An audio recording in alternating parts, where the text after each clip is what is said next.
The year 2025 began with atypical fireworks for Tesla in China.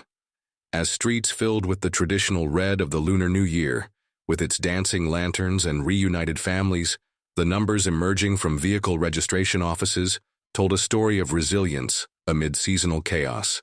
Between January 20th and February 2nd, a period when factories traditionally slow down and deliveries decelerate as if by a collective spell, Elon Musk's automaker registered 13,400 new vehicles, a 61.4% jump compared to the same period in 2024.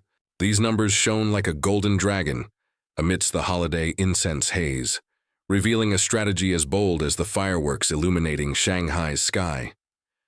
Behind this momentary success, however, lurked a paradox. While lights flickered on the dashboards of new Model 3s cruising down the newly renovated Nanjing Avenue, January's data brought a crucial counterpoint.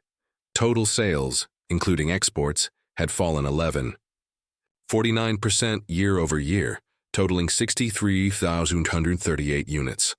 It was as if Tesla itself personified the myth of Icarus, flying high with one wing of slowly melting wax. The explanation for this duality lay in the silent production lines of the Shanghai Gigafactory, where workers took advantage of the break to recalibrate machines in preparation for the new Model Y, whose pre-launch in January had generated 70,000 orders in 5 days. The tension was palpable, sacrificing part of current production to reap future fruits. Meanwhile, in dealerships, a silent war unfolded. On the first business day after the holiday, Tesla fired its discount cannon, an RMB $8,000 US 100 insurance subsidy for the Model 3, a move that echoed like a gong in the market. On social media, videos showed lines of masked customers, some still wearing traditional New Year's clothes, test-driving electric vehicles, while financial advisors whispered long-term savings calculations. The pricing strategy was a delicate thing, attracting buyers without emptying the coffers before the arrival of the new Model Y, whose deliveries would only begin in March. The competitive landscape added layers to this drama. While Tesla struggled to keep pace, BYD, the local giant, boasted numbers that made even the most skeptical raise their eyebrows. 300,538 vehicles sold in January, an annual growth of 47.5%. On the roads, their Dynasty and Ocean models looked like tanks of war in a battle for market domination. Xpeng, in turn, shot up with 267.88% growth, its vehicles equipped with Level 4 autonomous driving technology, challenging Tesla's FSD hegemony. Even Xiaomi, a newcomer to the sector, surprised with 8,500 registrations, proof that the appetite for EVs in China remained insatiable, even in times of seasonal adjustment. In Europe, the wind blew in the opposite direction. As ships loaded, with Chinese Teslas crossed the English Channel, January numbers showed a 59.5% drop in the brand's sales on the old continent. In contrast, European BYD grew by 69%, its fleet of affordable electric vehicles conquering medieval streets where diesel engines once dominated. It was a cruel reminder that the battle for electric mobility was being fought on multiple fronts, each with its own rules of engagement. Back on Chinese soil, Tesla's story during the 2025 Lunar New Year transformed into a metaphor for the country's modernity.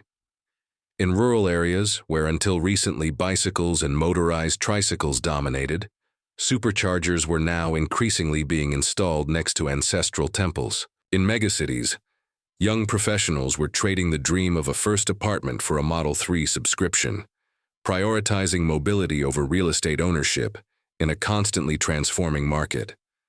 The real test, however, was yet to come. With Model Y production lines resuming activities in February, now optimized for the updated version, Tesla was preparing for a delivery marathon that would define its year. Analysts whispered about idle capacity at the Shanghai Gigafactory, questioning whether the initial 70,000 orders would be enough to justify the production pause. In meeting rooms, executives pored over projected demand graphs, aware that a miscalculation could hand a decisive advantage to local competitors. Meanwhile, on the streets, the silent revolution of electric vehicles continued its course. Ride-hailing drivers in Shenzhen compared costs per kilometer between models while waiting for rides.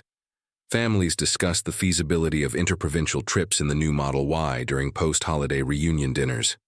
Even street vendors of lead-acid batteries were beginning to diversify into portable charging stations, adapting to the new reality. The year of the metal snake, according to the lunar calendar, promised profound transformations. For Tesla in China, each registration number, each vehicle delivered, represented not just a commercial transaction, but a step in the complex dance between technological innovation, cultural adaptation, and market survival. As the red lanterns of the new year were being stored away until 2026, the question remained, would January's spark be capable of igniting the entire year, or would it end up like fireworks, spectacular, but ephemeral? The answer, like everything in modern China, would depend on a precise combination of audacious planning, flawless execution, and a touch of dragon's luck.